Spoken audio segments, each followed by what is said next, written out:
人这一生到底什么最重要？3岁那年，我紧握着手中的棒棒糖，坚定地认为那最重要。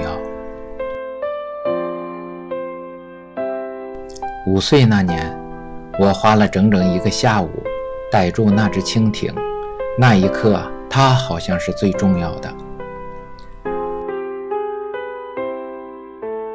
7岁那年，我看着同桌手中的奖状，带着羡慕和一点点嫉妒，觉得那也许是最重要的。9岁那年，仰躺在树荫下，阳光斑驳地洒在脸上，一个悠闲的暑假于我而言是如此重要。13岁那年，我意识到重点高中的录取通知书对我的人生很重要。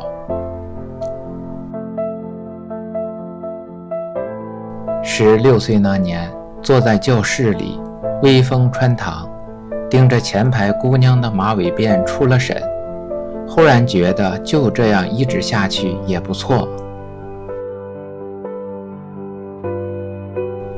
18岁那年，我日夜苦读，求神拜佛，只为一张大学录取通知书。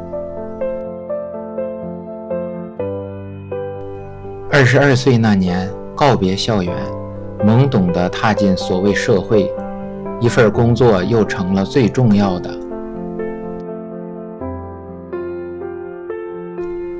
24岁那年，迎来了我的婚礼，我看着满堂宾客和我的新娘，她当然不是我16岁时的那个姑娘，心中只觉得有些遗憾。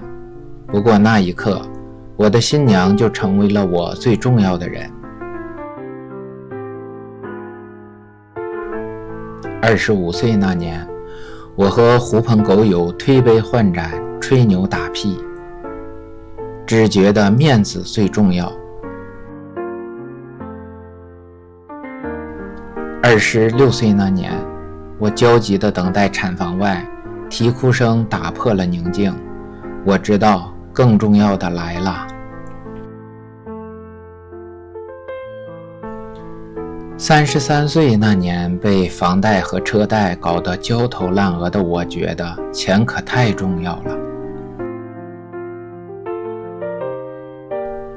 38岁那年，一生强硬的爸爸开始征求我的意见，那一刻我猛然意识到，他终于是老了。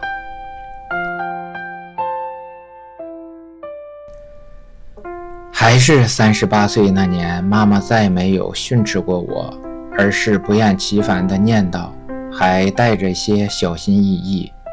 我知道她也会老的。又是38岁那年，儿子不再黏我，他有了自己的伙伴的生活。我知道，此后一辈子，他只会不停地远离我。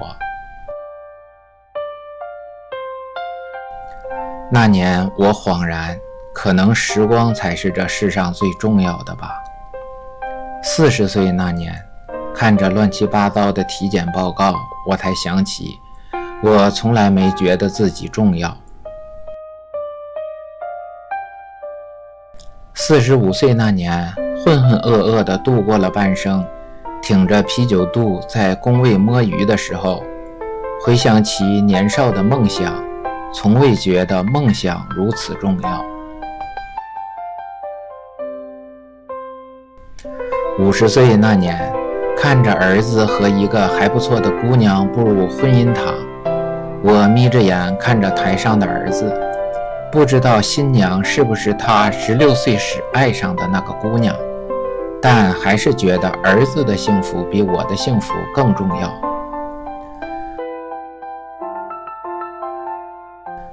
55岁那年，我气喘吁吁地跟在孙子屁股后面，生怕他摔跤。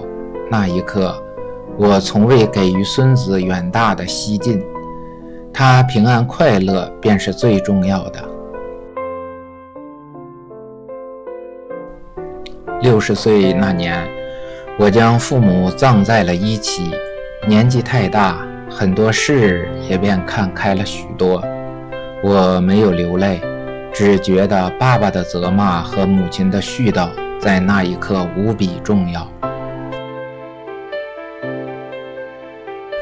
70岁那年，妻子终是先走一步，儿子儿媳事业有成，孙子在外地读大学，我只能无所事事地在大街上闲逛，莫名觉得妻子可比那广场舞的老太太重要得多。75岁那年，在医院里，医生让我出去，单独留下我儿子的时候，我明白时间不多了。趁着这功夫，我给孙子打了个电话，我想告诉他，如果你在16岁的时候爱上过一个姑娘，可千万要握紧，就像握紧3岁时那年手中的棒棒糖。思来想去，又觉得多少有些为老不尊。电话接通后，只说了一句：“爷爷想你了，有空来看看我。”医生宽慰我问题不大，我笑着告诉医生，人生没有大问题，其实把日子过下去是最重要的。76岁那年，孙子回来看我了，让他看到我奄奄一息的样子，心里多少还有点别扭。儿子儿媳守在床边泣不成声，我没有多余的精力思考什么最重要了，我只想着后事从简。儿子儿媳年纪也不小了，身体遭不住。孙子刚刚参加工作不久，请假不好请，别给领导留下坏印象。正想着，不知哪里吹来一阵风，迷了我的眼。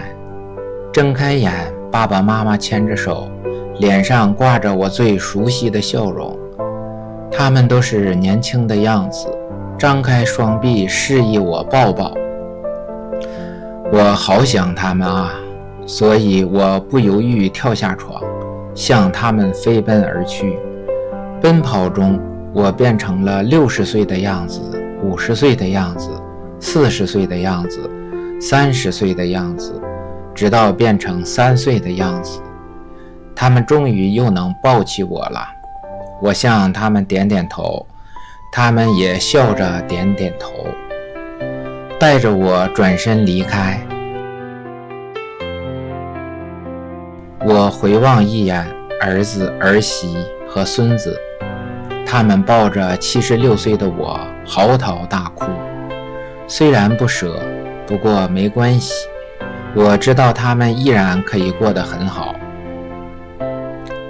所以什么最重要？什么都重要，但又不是非有不可。因为你曾经认为最重要的，总有失去的那天，遗憾总是人生的常态。